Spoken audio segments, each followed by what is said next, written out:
Aujourd'hui, lorsqu'une personne souhaite faire carrière en informatique, 3 options s'offrent à elle. La première option, c'est de se qualifier pour avoir accès aux emplois locaux dans les entreprises privées et dans l'administration. La deuxième option, c'est de se qualifier et éventuellement passer par les centres d'incubation en vue soit de créer sa propre start-up, soit de travailler dans les start-up ou dans les cabinets informatiques en vue de créer des solutions et des services pour les vendre localement et au monde extérieur.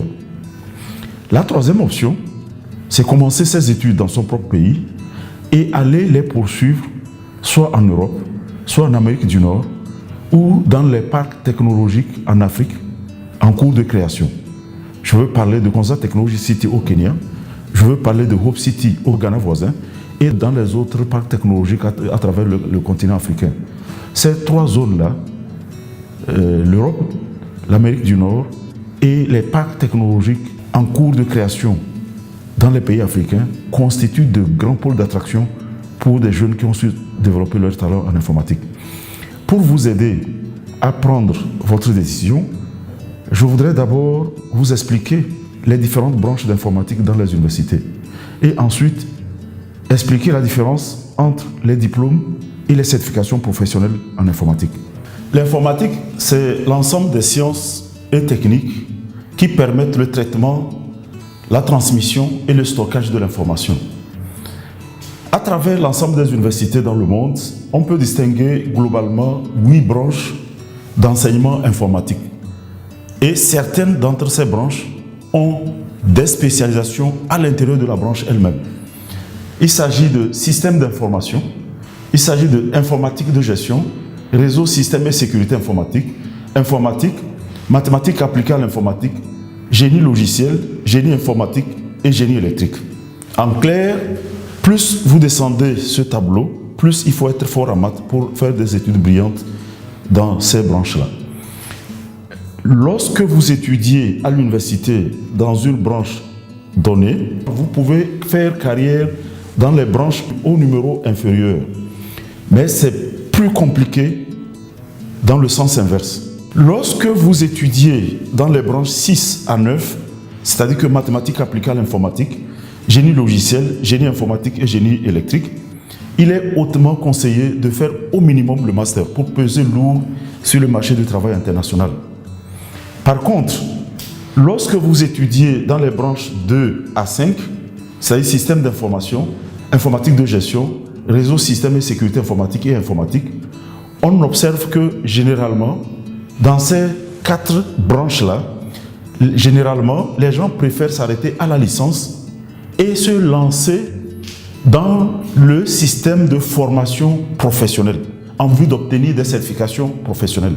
Les certifications professionnelles, ce sont des diplômes que délivrent les grands constructeurs informatiques comme Oracle, Cisco, Microsoft, Red Hat et j'en passe. Alors, les certifications informatiques sont organisées, elles aussi, en filières et il y a 4 niveaux hiérarchiques. Les niveaux hiérarchiques sont débutants, intermédiaires, avancés et experts.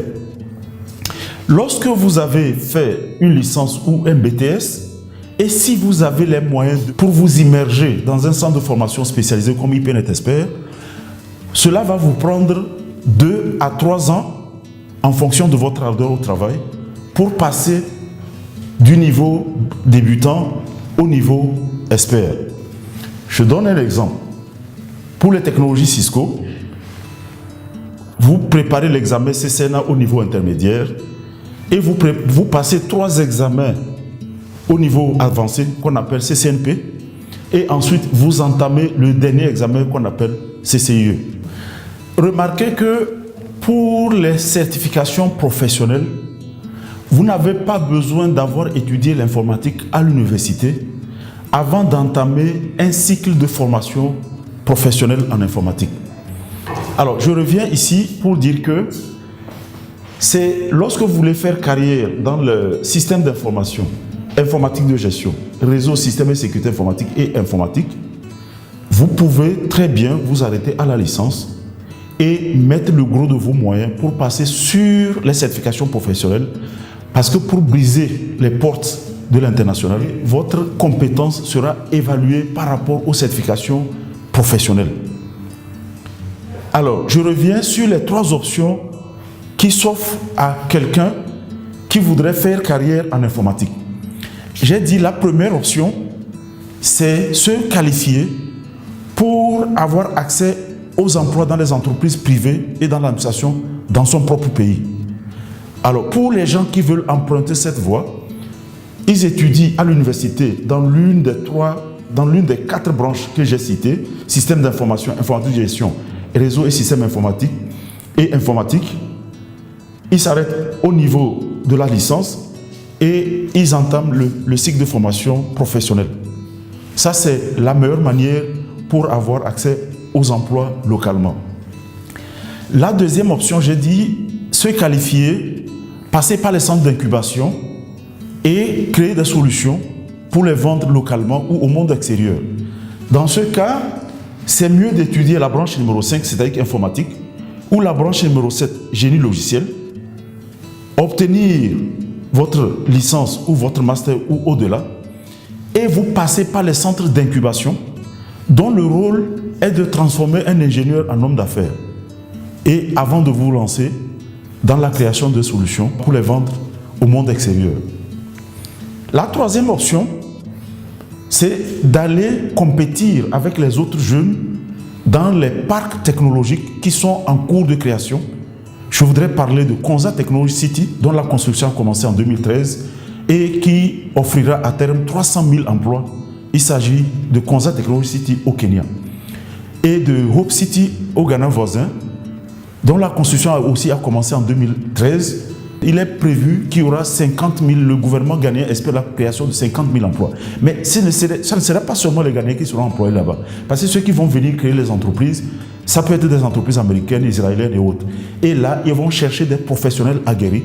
Et je veux dire, pour cette troisième option, soit vous étudiez dans les branches numéro 5 à 9, c'est-à-dire informatique, mathématiques appliquées à l'informatique, génie logiciel, génie informatique et génie électrique, et vous obtenez un master ou un doctorat, mais dans une université prestigieuse, et vous allez compétir là-bas.